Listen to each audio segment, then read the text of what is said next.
অনেকে কইতেছেন যে ওয়াকার সাহেব এই গণ অভ্যুত্থানের মহানায়ক। খুরে বাবা, ভাইজান আসতে বলেন, ঘোড়ায় হাসবো। রক্ত দিল, জীবন দিল ছাত্র জনতা, রাস্তায় রাজপথে লড়াই করলো ছাত্র জনতা। এই লড়াই আজকে না, গত 15 বছর ধরে চলতেছে। যে ছাত্র জনতা জীবন দিচ্ছে, ওই জীবন নেওয়ায় উনার কমান্ডে থাকা সেনাবাহিনীর গুলিতে নিহতরাও আছে। আমরা কই না, ভদ্রতা কইরা। আর মহানায়ক একবার শুনি মাস্টার মাইন্ড, এখন আবার আইসিসি মহানায়ক। ওরে বাবা, হাসিনাকে রক্ষার শেষ চেষ্টা ওয়াকার সাহেব করছে না। দেখেন কি বলছে শেরপুরে সেনা ক্যাম্প পরিদর্শন শেষে। হাসিনা নাকি সেনাবাহিনীর কাছে সন্তুষ্ট, দেখেন নিজেই করছে। এ সময় পরিস্থিতি নিয়ন্ত্রণে আনতে তিনি সেনাবাহিনীর ভূমিকার প্রশংসা করেন। প্রধানমন্ত্রীও সেনাবাহিনীর ভূমিকায় সন্তুষ্ট বলে জানান তিনি। ইয়াহিয়া যেভাবে 1971-এর রাজাকারদের সাথে হাত মিলাইতো না, সেভাবে হাত মিলাইতেছে। পাশে দেখেন পেঙ্গুইন কোট পরা, পাশে দেখেন বক্তৃতা দেওয়ার সময় রয়ের অ্যাসেট মুজিব দাঁড়ায় আছে। সেনাপ্রধান কিছুই করে নাই। সে পারলে হাসিনাকে ক্ষমতায় রাখতো, পারে নাই। কেন পারে নাই? পারে নাই জুনিয়র অফিসার আর সৈনিকদের কারণে। ব্যাপক সংখ্যক জুনিয়র অফিসার এবং সকল সৈনিক গুলি চালাইতে চায় নাই। এই জন্যই ওয়াকার লাইন আসিছে। এই ক্রেডিট সৈনিক আর জুনিয়র অফিসারদের। যার যেটা ক্রেডিট তারে সেটা দেন, যে যে ক্রেডিটের যোগ্য না তারে সেটা দিয়েন না। একটা জিনিস কয়ে রাখি, বাংলাদেশের সেনাবাহিনীর সৈনিক, সকল সৈনিক এবং জুনিয়র অফিসাররা সবসময় প্রো পিপল। এই ইকুয়েশনটা মাথায় রেখে তারা সবসময় জনতার আকাঙ্ক্ষার পাশাপাশি থাকবে। সমস্যা সিনিয়র অফিসার জেনারেল গ্রেড নিয়ে। আমি প্রথম থেকে কয়ে আসতেছি, প্রফেসর ইউনূসের দুইটা বিপদ, এক সুপ্পু আর একটা বিপদ ওয়াকার। ওয়াকার নিজেই একটা ক্ষমতা কেন্দ্র হইয়া উঠতেছে, এটা বিপদ, এটা রাষ্ট্রের জন্য বিপদ। এই জিনিসটা যদি না বুঝতে পারেন, রাজনীতি নিয়ে আপনার মাথা কামানোর দরকার নেই। রাষ্ট্রে ক্ষমতা কেন্দ্র একটা থাকে, একটা।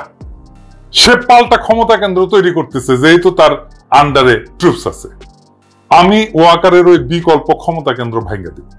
আমি চাই সে প্রফেসর ইউনূসের পূর্ণ কমান্ড মাইনা কাজ করুক। সুপ্পু বিদায় নিবে, ওকে বিদায় নিতেই হবে। অনেকেই দাবি তুলিচ্ছে, ছাত্ররাই দাবি তুলিচ্ছে, আমি তো অনেক আগেই কইছি। কিন্তু ওয়াকারের উপরে প্রফেসর ইউনূসের পূর্ণ কমান্ডের জন্য কেউ কাজ করিচ্ছে না, এই বান্দা ছাড়া। এবার বুঝছেন তো, যারা কইতেছে আমি প্রফেসর ইউনূসের সরকারকে বিপদে ফেলার চেষ্টা করতেছি, তাদের মাথায় যে উন্নত মাদের মোদির সাপ্লাই দেওয়া গোবর আছে, এটা বুঝতে পারছেন তো। আমি প্রফেসর ইউনূসের সরকারের ক্রিটিক করব। এটা আমি উনি যেদিন শপথ নিছে সেই দিনই বলছি। আমি না ধমকাইলে ওনার উপদেষ্টারা কি অগ্নিমূর্তি ধারণ করতেন দেখেন। হাত ভাঙ্গা ভাঙির কথা কইছে না, কইছে না আমরা ইমোশনাল কথা বলি, কইছে না প্রবাসী বাংলাদেশিদের ইলিশ দেয় না। আর কলকাতায় ইলিশ পাঠানোর জন্য সুন্দরী কোটায় ওই উপদেষ্টা হওয়া রেজওয়ানা দেওয়ানা হয়ে গেছে, দেখেন নাই? এগুলোর কাঁচা কুঞ্চি দিয়ে পিটাইলে শান্তি পেতাম। পিনাকি না থাকলে এইগুলা সব ইন্ডিয়ার কাছে পাইতে দিত। কি পাইতে দিত জিগান না, বুঝে নেন। হাসিনা কইছে 1 মাস টিকবে না প্রফেসর ইউনূসের সরকার, কইছে না? নতুন ফোন কল ফাঁসিছে না, ইউনূসের কথা শুনে লাফাচ্ছে। আর জামাতে ওরা কয়দিন আছে, সামনে 1 মাস টিকে কিনা দেখো। এটা নিয়ে অনেক হাসাহাসি করতেছে। আমি করি না হাসাহাসি, কারণ হাসিনা তার প্রভু ভারত সর্বাত্মক চেষ্টা চালাবে বাংলাদেশের বিপ্লবকে ধ্বংস করতে। পারবে না সেটা অন্য কথা, কিন্তু সে একের পর এক ঝামেলা লাগাই রাখবে। ওই যে দেখছেন না, সমুদ্রে ওই জাহাজের মধ্যে আগুন লাগিচ্ছে। টাইম ম্যাগাজিন কইছে না হাসিনার অপ্রত্যাশিত প্রত্যাবর্তন ঘটতে পারে। এগুলোর একেবারে হাওয়ায় উড়াই দেন না। কিভাবে প্রত্যাবর্তন ঘটতে পারে আর কিভাবে এইগুলারে উড়াই দিবেন, সেটা নিয়ে আলাপ করি বরং আসেন। এইগুলারে মূল থেকে উৎখাত করার জন্য যা করা দরকার সেটা প্রফেসর ইউনূসের সরকার করতেছে না। এটা আমি কইয়াই যাব, না কইলে প্রফেসর ইউনূস আগে বিপদে পড়বে, আমি পড়বো না। আমি তো থাকি ফ্রান্সে, আমার কিছুই হবে না। কি সাহস হাসিনার, বলে সবাইকে শিক্ষা দিব। দেখেছেন, প্রত্যেকের এক একটা শিক্ষা আমি দিয়ে ছাড়বো, আর আমি যেটা বলি আমি তা করি। সাইকোপ্যাথ একটা, এই সাইকোপ্যাথকে ওয়াকার পালায় যেতে দিছে, দেয় নাই? ওই রাক্ষসীরা মাইরা পা উপরে মাথা নিচের দিকে ঝুলাই রাখা উচিত ছিল, মুসলিনীকে যেভাবে ঝুলাইছিল। আইকম্যানকে ধরে আনা হয় নাই আর্জেন্টিনা থেকে, হাসিনাকে কেন ধরে আনা যাবে না ইন্ডিয়া থেকে? কেন প্রফেসর ইউনূসের সরকার ইন্ডিয়ারে কইতেছে না ওরে ফেরত পাঠানোর জন্য? তারা রাজনৈতিক আশ্রয় দেয় নাই ভারত, কোন স্ট্যাটাসে তারা রাখছে তাইলে ইন্ডিয়া? ডিপ্লোম্যাটিক পাসপোর্টে তো 2 মাসের বেশি থাকা যায় না, তাও ডিপ্লোম্যাটিক পাসপোর্ট তো নাই, ওটা নিয়ে নিছে, তো কোন স্ট্যাটাসে রাখছে? ইন্ডিয়ার জিগাইতে হবে না? ইন্ডিয়ারে ফ্রি হ্যান্ড দিয়ে রাখছে, আর ইন্ডিয়া সব শয়তানি করতেছে। বাংলাদেশে এখন কত ইন্ডিয়া প্রেমী আছে আপনি কল্পনাও করতে পারবেন না। আমার অবাক ব্যাপার হইতেছে, এদের অনেকে আবার বিএনপির সমর্থক আর কর্মী। বিএনপির আবার একটা প্রগতিশীল অংশ আছে না, প্রগতিশীল বিএনপি, হ্যাঁ, আমারে বলে এক্সট্রিমিস্ট, উগ্র ভারত বিরোধীদের দেখেন, আর এইসব আলাপ হয় বিএনপির অ্যাক্টিভিস্টদের ওয়ালে। তাহলে বুঝেন বিএনপি আদতেই ইন্ডিয়ার হেজিমনির বিরুদ্ধে দাঁড়াইতে পারবে কিনা আমার কিন্তু ব্যাপক সন্দেহ আছে। যেই ইন্ডিয়া চায় বাংলাদেশে আর যেই ক্ষমতায় আসুক বিএনপি জামাত যেন না আসে চায় না। এই ইন্ডিয়ার সাহস আর সমর্থনেই তো হাসিনা এই দুঃশাসন চালাইছিল, এই ইন্ডিয়াই তো হাসিনার আশ্রয় দিচ্ছে। আর এই ইন্ডিয়া তো ইভেন এই গুলি চালানোর লোকও পাঠাইছে, এটা তো চিফ প্রসিকিউটর নিজেই কইছে, তাই না? বিদেশি ভিন দেশি লোকজন আসছে, গুলি চালাইছে, প্রমাণ পাইছে। হাসিনার সব মন্ত্রী পালাইছে কই? ইন্ডিয়ায় তো। আর তুই নাকি উগ্র অ্যান্টি ইন্ডিয়া, খোদা আমারে উঠায় নাও, নয়তো দড়ি ফেলাও, বায়া উঠে যাই। বিএনপির কিছু লোকদের ইন্ডিয়া প্রেম দেখে আমি আসলেই সুদনা হয়ে যাই। বিএনপি বুঝতে পারতেছে না ইন্ডিয়া ইস্যুরে কেমনে ডিল করবে, কোন কোহেরেন্ট পলিসি নাই। বিএনপির একটা জিনিস কয়া দিই, ইন্ডিয়া প্রশ্নে আপনারা বিপ্লবী র্যাডিক্যাল অবস্থান নেন, এটা আমার প্রত্যাশা না। আপনারা পারবেন না, যেটা পারবেন না সেটা প্রত্যাশা করে লাভ আছে? তো জানি আপনাদের সরকার চালাইতে হবে, সেটা অন্য বিষয়, কিন্তু আপনার কর্মীরা সমর্থকেরা ইন্ডিয়ান হেজিমনির বিরুদ্ধে কণ্ঠস্বরকে ডেমোনাইজ করার পলিসি নেয় কেন? এটা কেঙ্কা আলাপ? এর ফল আপনারাই ভোগ করবেন, আমি না। আপনাদের ইন্ডিয়ার সাথে ডিল করার শক্তি কমে যাবে। ইন্ডিয়ান হেজিমনির বিরুদ্ধে ভয়েসকে দুর্বল করার চেষ্টা করলে আমরা দুর্বল হব না, আপনি দুর্বল হবেন। যাই হোক, হাসিনা ওই যে অপ্রত্যাশিত প্রত্যাবর্তন এর জন্য কি করিচ্ছে সেটা না দেখি। হ্যাঁ, আপনারা তো দেখেছেন কিভাবে হিন্দু নির্যাতনের গপ্প ছড়ায় শাহবাগ গরম করেছিল, সেখানে যা যা অভিযোগ নিয়ে মাঠ গরম করেছিল সেইগুলো তো ভুয়া ছিল। তাই এই ভিডিওতে পরিষ্কার, এইটা শেয়ার দেখান না সেই ভিডিওটা। আমার কলিগের বাড়িঘর পুড়িয়ে দিয়েছে, 40 বছরের সংসার তছনছ করে দিছে। থানা আমার মেহেরপুর অ্যাড্রেস আমি আপনাকে এখন দিতে পারছি না, আপনি চাইলে আমি এমনি সব দিতে পারবো, কোনো সমস্যা নাই।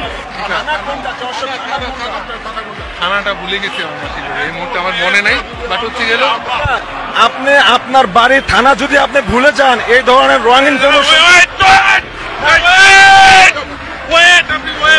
ঠিক আছে, আমাকে যেতে হবে ওই জায়গায়, আমাকে যেতে হবে। দেখেছেন কি মিছা কথা করছে? হিন্দু সেজে আওয়ামী গুন্ডারাই মিছিলে যোগ দিছে, দেখেছেন? এই যে দেখেন, আবার দেখেন বাচ্চাদের দিয়ে মিছা স্টেটমেন্ট দেওয়া হয়েছে। আবার বাপ কয় যে ভুল করেছে আমার পোলা, সমস্যা যা হওয়ার সেটা হয়েছে। এই যে দেখেন ফরহাদ জয় মিরপুর 1-এর আওয়ামী লীগের গুন্ডা অনেক ছাত্রদের ধরে ধরে পুলিশের কাছে দিছে, পিটাইছে, এমনকি হত্যাও করছে এবং হত্যায় সহায়তা করছে। এখন সে হিন্দু সেজে বিক্ষোভ করিচ্ছে, দেখেছেন? শাহবাগে হিন্দু সম্প্রদায়ের উপরে হিন্দু হওয়ার কারণে কোনো হামলা হয় নাই, একটাও প্রমাণ করতে পারবেন না। যারা হাসিনার দল করত তাদের উপরে জনতা আক্রমণ করছে, এটা হিন্দু মুসলমান নির্বিশেষে। হিন্দু আওয়ামী লীগেরও পিটন খেয়েছে, মুসলমান আওয়ামী লীগেরও পিটন খেয়েছে। আওয়ামী লীগ হইয়া গুন্ডামি করবেন, পাল্টা মাইর খেললে বলবেন আমি হিন্দু, এটা তো চলবে না রে ভাই। এই শয়তানি আর কতদিন? দুর্গাপূজার প্রতিমা ভাঙা হইতেছে অনেক জায়গায়, কিশোরগঞ্জ, বাকেরগঞ্জ, আপনারা সার্চ দিলে পাবেন। আমি অনেক রিপোর্ট দেখলাম। আমি হিন্দু সম্প্রদায়কে একটা কথা বলি, আপনারা প্রতিমা বানাইতেছেন, উৎসব করবেন, আপনারা প্রতিমা পাহারা দেন না কেন? আপনারা ফেলায় চলে যান কেন? রাতে পাহারা দিতে আসলে 3টার সময় ঘুমায় যান কেন? আর ওই সময় এসে ভেঙে যায়। এমন না যে আপনাদের তারাই দিয়া মন্দির থেকে ওই সবার সামনে ভাঙতেছে, তা তো না। লুকায় লুকায় থাকতেছে, লুকায় লুকায় ভাঙতেছে। আপনারা যখন অসতর্ক তখন এসে ভাঙতেছে, তার মানে আপনারা কখন অসতর্ক সেটার খোঁজ রাখতেছে তারা, বুঝছেন তো? ওদের ইন্টেলিজেন্স আছে। যেই দেশে ব্রিগেডিয়ার জেনারেল আর্মির পোশাক পরে ডাকাতি করে, ওই দেশে সতর্কতা লাগে, একটু বেশি সতর্কতা লাগে। আর দেশে তো এখন একটা অস্বাভাবিক পরিস্থিতি বিরাজ করতেছে, তাই না? পুলিশ নাই, একটা সরকার পরিবর্তন হয়েছে, এটা বিপ্লব হয়েছে, এতগুলো মানুষ মারা গেছে, মানুষের মনে ট্রমা, কোথাও কোনো ল অ্যান্ড অর্ডার নাই, সরকার গুছায় বসতে সময় লাগতেছে। আপনারা যে অরক্ষিত রাখতেছেন প্রতিমাকে, এর দায় কার? ইন্ডিয়া তো দেখাইতে চায় বাংলাদেশে হিন্দুরা নিরাপদে পূজা করতে পারে না। দেখেন ইন্ডিয়া মিডিয়া কি বলা হইতেছে হিন্দুরা শঙ্কার মধ্যে পূজা করতেছে। আবার দেখেন ভারতের আলো, মানে প্রথম আলো কি ছাপাইতেছে দেখেছেন? প্রথম আলো, মতি ভাই আপনার কলে খবর আছে। মতি ভাই আপনি তো বুঝিচ্ছেন না, বুঝছেন? আপনি ইন্ডিয়ান এজেন্ডা চালাই যাচ্ছেন, যতই করে নিষেধ করি ততই আপনি চালাই যাচ্ছেন, ছাড়িচ্ছেন না, তাই না? প্রথম আলো কলে আলো দিয়া আরো আলো করে দেওয়া হবে, বুঝছাও মতি ভাই? বেশি আলো দেওয়া হবে কিন্তু, প্রথম আলো বেশি আলো দেওয়া হবে কিন্তু। মশাল মিছিল নিয়ে যায়, যদি ঠাসি না খান এখনো। এইগুলো কারা ভাঙিচ্ছে? এগুলো এজেন্সি ভাঙিচ্ছে। আমি সে আলাপে আসতেছি, কিন্তু হিন্দু সম্প্রদায়কে কইতেছি আপনারা স্বাভাবিক নিরাপত্তার ব্যবস্থা করবেন, কোনো আলাদা কিছু করতে হবে না। এজেন্সি নাশকতার চেষ্টা করতে পারে, এই সম্ভাবনা আছে। সেনাবাহিনী সতর্ক থাকলে কিছু হবে না। আর একটা বিশেষ সময়ে, যেই সময় ভিন্ন একটা দেশ, সেই দেশের মদতপৃষ্ট পতিত ক্রিমিনাল রাজনৈতিক দল আর সেই দলের রেখা যাওয়া দুর্বৃত্ত গোয়েন্দা সংস্থার শয়তানি চেষ্টা থাকবে, সেই শয়তানি চেষ্টা রুখে দেওয়া সম্ভব। তখনই সম্ভব যখন আপনি আপনার শত্রুকে ঠিক মতো চিনতে পারবেন। যখন আপনি চিনবেন আওয়ামী লীগের ভারত আপনার প্রকৃত শত্রু, যারা আপনাদেরকে দাবার ঘুঁটি হিসেবে ব্যবহার করে, সেই দিনই আপনি মুক্তি পাইবেন, সেই দিনই আপনি নিরাপদ হইবেন, সেদিনই আপনি নিরাপত্তা পাইবেন। এটা বুঝছেন? কারা? প্রাথমিক তদন্তে জানা গেছে যে ছাত্রলীগের অনেক প্রোফাইল কলেমা প্রোফাইল হইয়া গেছে। এরাই এই কাজের পিছে জড়িত। দেখেন ছাত্রলীগ ভাইরাল হইয়া গেল, মসজিদে গিয়ে মুসল্লিদের পিটানো, আবার মুসল্লিদের দাড়ি টেনে সেরার পরে এরা পথে আসিছে। আলহামদুলিল্লাহ ছাত্রলীগের এই কাজের পরে দেখেন ব্লুমবার্গে কি কইতেছে, বাংলাদেশে ইসলাম পন্থার উত্থান হইতেছে। খেলাটা বুঝতেছেন? আমারে হেফাজতের নেতা একটা মেসেজ পাঠাইছেন, কয়ে রাখি এই নেতা ফ্যাসি বিরোধী লড়াইয়ে ঝুঁকি নিয়ে দারুণ ভূমিকা রাখছেন। মাদ্রাসা ছাত্রদের অংশ নেওয়ার ক্ষেত্রে ওনার ভূমিকা ছিল খুব ক্রুশিয়াল। আমি কইলাম না, চিনে ফেলবেন, একজন খুবই সম্মানিত আলেম। উনি আমারে লিখছেন, আমি হুবহু পড়তেছি। প্রফেসর ইউনূস এটাকে শোনাবেন কেউ? হাসিনার জামানায় আলেমদের নিয়ন্ত্রণ করতে এনএসআই এর যারা যেসব আলেমদের সাথে সংযোগ স্থাপন করেছিল, সেই অফিসাররাই এখন সেসব আলেমদের শক্তি সঞ্চয় করতে উৎসাহ যোগাচ্ছে। তারা বলতে চাচ্ছে এখনই সুযোগ আপনাদের দাবি আদায় করে নেওয়ার। আপনারা মাঠে দাবি তুলুন, আমরা সরাসরি শীর্ষস্তরে পৌঁছায় দেব এবং আপনাদের পক্ষে কাজ করব। আমরাও চাই আলেম ওলামারা বিভিন্ন গুরুত্বপূর্ণ দায়িত্বে যাক, দেশ পরিচালনায় তাদেরও ভূমিকা থাকুক। আমরা সুপারিশ করেই না আফম খালেদ সাহেবকে ধর্ম উপদেষ্টা করছি। আপনারা দাবি তোলায় আমরা বলেই শিক্ষা সংস্কার কমিটি বাতিল করছি। এখনই সুযোগ কমিশন বাস্তবায়নের দাবি তোলার। তো উনি আমার রিকোয়েস্ট করে করতেছেন যে অনেক ক্ষতি হয়ে যাওয়ার আগে এসব বিষয়ে সতর্ক করে সাধারণ ধার্মিকদের সচেতন করতে সহনশীল এবং যৌক্তিক ভাষায় লিখুন এবং বলেন।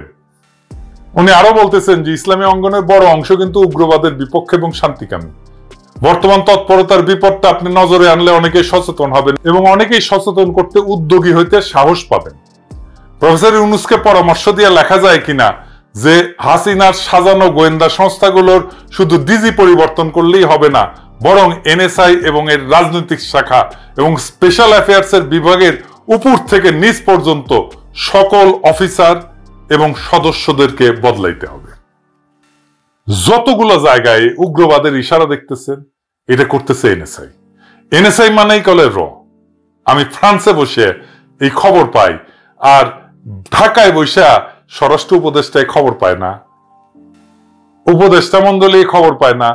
ফাইনালি আর একটা বিষয় নিয়ে আলাপ করি, কিভাবে হিন্দু কার্ড খেলা শয়তানি করা হইতেছে। আমি আমার দর্শকদের কাছে একটু মাপ চেয়ে নিতেছি। একটা ঘটনার বিস্তারিত বলতে হবে, আপনার মনে হইতে পারে ক্ষুদ্র ঘটনা, কিন্তু এটা এক্সাম্পল হিসেবে বলা ভালো, কারণ আমি এটা নিয়ে ইনভেস্টিগেট করছি। কারণ এই ঘটনা যখন আমি দেখছি নিউজ হিসাবে, আমাকে খুবই তাড়িত করছে যে বাংলাদেশে একজন হিন্দু মানুষকে মালয়নের বাচ্চা বলে গালি দিবে, এটা আমাকে তাড়িত করছে। সেই জন্যই আমি এই ঘটনার ইন ডেপথ আমি দেখছি এবং দেখা যেটা বের করে আনছি সেটা আপনাদেরকে আমি একটু বলতে চাই, তাহলে বুঝবেন যে কিভাবে এই সমস্ত ঘটনাগুলো যেগুলো প্রচারিত হয় তার অধিকাংশই কেমন মিথ্যা। আমি তো সব করতে পারি না, কিন্তু আপনাদেরকে একটা এক্সাম্পল দিয়ে দেখাই দিই কিভাবে এইখানে একটা লোক ভিকটিম কার্ড এবং সংখ্যালঘু কার্ড খেলায়। সে আসলে যে ভিকটিম তাকেই সে বিপদে ফেলছে। এটা একটু শুনেন মন দিয়া। আমি একটু সময় নেব আপনাদের, কিন্তু এটা শোনাটা আপনাদের জন্য খুবই জরুরি। যাতা করে গালাগালি পারে মালায়নের বাচ্চা কয়া আজকেও গালাগালি পারছে। কত বড় সাহস মালায়নের বাচ্চা হইয়া এখনো বসে রয়েছে। জায়গার মালিক 5 ভাই 2 বোন, মানে এক ভাই মারা গেছে, তার ওয়াই পাইছে সব জায়গা দখল করতে চাইতেছে। চুক্তি যে নাকি মারা গেছে তার সাথে চুক্তি ছিল। এই নিউজটা আপনারা দেখেছেন, আমি করে দেখেছি, একবার না বেশ কয়েকবার। আর বোঝার চেষ্টা করেছি যে সাংবাদিক সাহেব কি বোঝাবার চাইছেন, আপনারা কি বুঝেছেন। আমি কিন্তু বরাবরই বুঝে ফেলেছি। সাংবাদিক সাহেব বুঝে চাইছেন যে ভাড়াটিয়া সুনীল বাবুকে মালিক পক্ষের গুন্ডারা আসিয়া মালায়নের বাচ্চা বলিয়া গালি দিচ্ছেন এবং সেই সাথে এখনো দোকান সারেস নাই বলিয়া হুমকি দিচ্ছে, তাই না? এটা কলে সরাই ফেলছে চ্যানেল আই, কিন্তু এই ভিডিওটা ছিল। তো এটা তো মহা একটা অন্যায় কাজ, এটা তো বলার অপেক্ষা রাখে না, তাই না? কিন্তু ওই রিপোর্টে কি আপনারা শুনেছেন যে মালিক পক্ষের সন্ত্রাসী ছাত্ররা নিজের মুখেই কথা বলিছে? আমি কিন্তু শুনি নাই, ভিডিও দেখেছিলাম। ভিডিও প্রতিবেদনটা 3-4 বার দেখেও আমি বুঝলাম না এই কথাটা কে বলতেছেন। ভাড়াটিয়া সুনীল বাবু নিজের মুখে অভিযোগ করতেছে। যাতা করে গালাগালি পারে মালায়নের বাচ্চা কয়া আজকেও গালাগালি পারছে। কত বড় সাহস মালায়নের বাচ্চা হইয়া এখনো বসে রয়েছে। পুরাই মেরে ফেলাই তুমি, একবারে ঘাট ধরে বাইকের তুমি মালায়নের বাচ্চা। তো এই অভিযোগটা সত্য হইতে পারে, নাও হইতে পারে, কিন্তু এটা কইছে, এটা আমি ঘুটায় ঘাটায় দেখছি। যেহেতু কইছে মালায়নের বাচ্চা কইছে, এখনো জনগান সারিস না, সেজন্য আমি আরো ঘুটায় ঘুটায় দেখেছি যে এটা আসলে কি। তো যাই হোক, এটা একটু ভুলে থাকি, একটা অন্য বিষয় দেখি, তাইলে বুঝতে পারবো। সুনীল বাবু আরো কিছু কথা কইছেন, আসেন সেগুলো শুনি। সুনীল বাবু নিজেই স্বীকার করছেন যে 18 মাস ধরে তিনি ভাড়া প্রদান করতেছেন না। কেন? কারণ হিসাবে উনি বলতেছিলেন যে জায়গার মালিক নাকি 3-4 জন, মালিকের 3 ভাই 2 বোন, মালিকের বউ ভাড়ার জন্য টাকাটা দেয়। ফলে উনি ঠিক বুঝে উঠতে পারতেছেন না যে কাকে ভাড়া দেওয়া উচিত। খুবই চমৎকার কথা, সুন্দর কথা। তো সঙ্গত কারণে 2খান প্রশ্ন এসে পড়ে। সুনীল বাবু শুনেন, আপনি 18 মাস আগে ভাড়া কাকে দিতেন? আর 2 নাম্বার হইতেছে কার সাথে চুক্তি করে দোকানটা ভাড়া নিছিলেন? দোকান তো কারোর সাথে চুক্তি করে ভাড়া নিছিলেন, তাই না? 2 প্রশ্নের কোনটাই কিন্তু চ্যানেল আয়ের সাংবাদিক সাহেব করেন নাই, কিন্তু রিপোর্ট করে দিচ্ছেন। যেহেতু মালায়ন শব্দটা আছে, কেন করেন নাই সাংবাদিক সাহেব? ওই প্রশ্নের জবাব না দিলেও আমরা জানি আর কি। এইরকম অনেক গুরুত্বপূর্ণ প্রশ্ন তিনি করেন নাই, কিন্তু আমি প্রশ্ন করে জানিছি। শুধু তাই না, অভিযুক্ত কারো কথাই তিনি শোনেন নাই, কেবল সুনীল বাবুর কথা শুনা বাজারে একটা সাম্প্রতিক ধর্মীয় উস্কানিমূলক ভিডিও ছাইরা দিছে চ্যানেল। যাই হোক, কারণ পাবলিক এগুলো খায় খুব, তারপরে ইন্ডিয়াও খায় এগুলো, তা খায়, আমাদের খাওয়ানো অত সহজ হবে না। তো আমি এই সমস্ত ঘুটায় যে খবর পাইছি সেটা হইতেছে সুনীল বাবুর কাছে একখানা চুক্তিপত্র আছে আগামী 2028 সাল পর্যন্ত। উনি মা জননী রেস্টুরেন্টের দোকানখানা ভাড়া লইয়াছেন। কার কাছ থেকে? মরহুম মনিরুল ইসলাম ময়না সাহেবের কাছ থেকে। যদিও ময়না সাহেবের স্বাক্ষরের সাথে চুক্তিনামার স্বাক্ষরের মিল খুঁজে পাওয়া কষ্টকর। এটা তার আসল স্বাক্ষর। দেখে আপনারা মিলানোর চেষ্টা করেন, পারেন কিনা। না পারলে সমস্যা নাই, অন্তত একটা প্রশ্নের উত্তর মিলল যে এই দোকানের মালিক হইলেন মরহুম মনিরুল ইসলাম ময়না সাহেব, তাই তো? ঠিক তো? বেশ, তাইলে সুনীল বাবুর মতে মালিকের 2 ভাই আর 2 বোনও আছে, সেই সাথে মালিকের বউ আছে, বাচ্চা আছে। সে কথা বলার মনে হয় ফুরসত পান নাই সুনীল সাহেব। খুব ভালো। তাহলে সুনীল বাবু, আপনি যে জটিল সমস্যায় পড়েছেন ভাড়া কাকে দিবেন, তা লইয়া আমরা কিন্তু সমাধান পাই গেছি। আপনি পাইলেন না খুঁজে? মরহুম ময়না সাহেবের যদি স্ত্রী পুত্র থাইকা থাকে ওয়ারিশ হিসাবে, তাহলে আপনি ভাড়া দেওয়ার জন্য ভাই বোন খুঁজেন কেন? হ্যাঁ, ঘটনা কি আপনার? আপনি তো ভাড়াটা দিবেন না, টাকাটা মেরে দিবেন, ভাড়া দেওয়ার মতলব নাই। তো এই সমস্ত উল্টা পাল্টা কথা বলেন কেন? আপনি তো নিজের বাসা ভাড়াটাও দেন না, ওই মালিকেরই আর একটা ফ্ল্যাট দখল করে বছরের পর বছর স্ত্রী পুত্র কন্যা পরিজন নিয়ে বেশ আমোদেই আছেন, ভাড়া দেন না কেন? নাকি ময়না সাহেব মারা যায় তার স্ত্রী পুত্র আপনার মালিক বলে মনে হয় না? সে তো আপনার মালিক মনে না হয় স্বাভাবিক, মনে হইলে তো ভাড়া দিতে হবে, প্যাকেট টাকা যাবে, তাই না? ভাড়া দিলেই তো কেউ আপনাদের মালায়ন বলে গালি দিতে আসিবে না। আর আপনিও সাংবাদিক দেখে সত্য মিথ্যা নিউজ করে মালিক পক্ষকে ভাড়া চাইবার মতো গর্হিত কাজ হইতে বিরত রাখতে পারবেন না, তাই না? উল্টে মালিক পক্ষের বিরুদ্ধে মামলা করে হয়রানি করতে থাকবেন, যেন তারা দৌড়ের উপরে থাকে, আর বলিবেন ভাড়া চাহিরা লজ্জা দিস না, দিলাম সংখ্যালঘু একটা ভিকটিম কার্ড খেলে। তো সুনীল বাবু এটা খেলতেই পারে, তিনি সংখ্যালঘু, ভাড়া দিতে কষ্ট, তার কন্যাও তো সংখ্যালঘু, কেন বাবাকে ভাড়া দেওয়ার কষ্ট দিতে হবে? সে না হয় নাই করতে দিল, কিন্তু সেনেলাই বাবু আপনারা এটা দেখবেন না? আপনারা কেন অভিযুক্ত কারো বক্তব্য না নিয়ে প্রতিবেদন বাজারে ছাড়লেন? সাংবাদিকতার একটা নীতিমালা আছে না, সেটা ভুলে গেছেন? চ্যানেলাই নিউজটা সরাইছে, কিন্তু এই ছেলেগুলার জীবন যে দুর্বিষহ হয়ে গেছে, সবাই তাদের দুষতেছে যে মালাউন বলে গালি দিতেছে, সেই কাজ তারা তো করে নাই। আমি কথা কইছি, ওদের সাথে ওরা করে নাই। সুনীল বাবু বলুক তো, মা কালীর দিব্যি দিয়া বলুক তো যে বলছে কিনা। মিছা কথা বলেন কেন সুনীল সাহেব? নিছক একটা ভাড়া চাওয়ার ঘটনারে রং মেয়েরা সংখ্যালঘু নিপীড়নে খেলা খেলতেছেন যাতে হাসিনা আবার ফিরে আসে, খুব মজা। এই সমস্ত কাজকাম থেকে যদি বিরত না হন, তাহলে কিন্তু আপনাদের নিবৃত্ত করার পথ আমাদের জানা আছে। সুনীল বাবু, আপনি আমাদের চেনেন নাই, বুঝাও? আপনার সাথে আমি ডাবল যাওরা, আপনার চেয়ে আমি 1000 গুণ বেশি জাউরামে জানি। জাউরামি করবেন না, টাকা দিয়ে দিবেন, ভাড়ার টাকা দিয়ে দিবেন। যার সাথে আপনার চুক্তি হয়েছে সেই মালিকের পরিবারকে দিবেন, তার স্ত্রীকে দিবেন, তার পুত্র কন্যাকে দিবেন, ফয়সালা করে নেবেন বাড়িওয়ালার সাথে, বাড়ি ভাড়া আপসে দিয়ে দিবেন। এটা ন্যায্য বা ইনসাফ, টেরিবেরি করবেন না। এরপরে গেলে পুলিশ যাবে, আমি নিজে স্বরাষ্ট্র উপদেষ্টার সাথে কথা বলবো। আর এই গ্যাঞ্জামের মধ্যে যাবেন না। আমি যে বিষয়টা ধরি তার গোড়া ধরে টান দিই। বাংলাদেশে আমরা ন্যায় আর ইনসাফ কায়েম করবো, সেটা হিন্দু মুসলমান নির্বিশেষে। কোথাও বেইনসাফি দেখলে পিনাকি ঝাঁপায় পড়বে। এই ব্যাপারে আমার কলে কোনো ক্লান্তি নাই, পিনাকিরা যেন কোনো কিছু ছুঁইতে না হয়। মার্চেই জাতীয় নির্বাচনের রোডম্যাপ ঘোষণা করতে হবে, সালাউদ্দিন আহমেদ। বিএনপির স্থায়ী কমিটির সদস্য সালাউদ্দিন আহমেদ বলেছেন, এ মাসের মার্চের মধ্যেই প্রধান উপদেষ্টার পক্ষ থেকে জাতীয় নির্বাচনের রোডম্যাপ ঘোষণা করতে হবে, অন্যথায় সব গণতান্ত্রিক শক্তিকে নিয়ে পরবর্তী রাজনৈতিক কর্মসূচির বিষয়ে সিদ্ধান্ত নেওয়া হবে।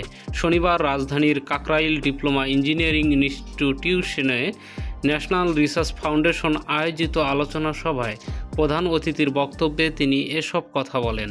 সালাউদ্দিন আহমেদ বলেন, দেশের সংসদীয় গণতন্ত্র প্রতিষ্ঠা করেছিলেন খালেদা জিয়া। কেয়ারটেকার সরকার প্রবর্তন করা ছিল তার রাজনৈতিক দূরদর্শিতা। সেটি চালু থাকলে হয়তো 24-এর রক্তপাত ঘটত না। আওয়ামী লীগ আবারও রাজনৈতিক কার্যক্রম শুরু করতে পারলে সেটা হবে আমাদের রাজনৈতিক কৌশলের ব্যর্থতা। তাই আওয়ামী লীগকে মোকাবেলা করতে হবে ইতিবাচক কার্যক্রমের মাধ্যমে। তিনি বলেন, 5ই আগস্ট আওয়ামী লীগের রাজনীতির কবর রচিত হয়েছে।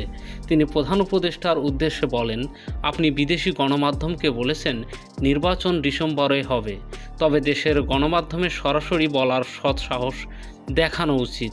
ইনিয়ে বিনিয়ে কথা বলা ঠিক নয়। বহুদলীয় গণতন্ত্র প্রতিষ্ঠায় নতুন দলকে অভিনন্দন জানাই। আমরা চাই গণতন্ত্রের শত ফুল ফুটুক, তবে তাদের গণপরিষদ গঠনের দাবির বিষয়টি প্রশ্নবোধক বলে মনে করি।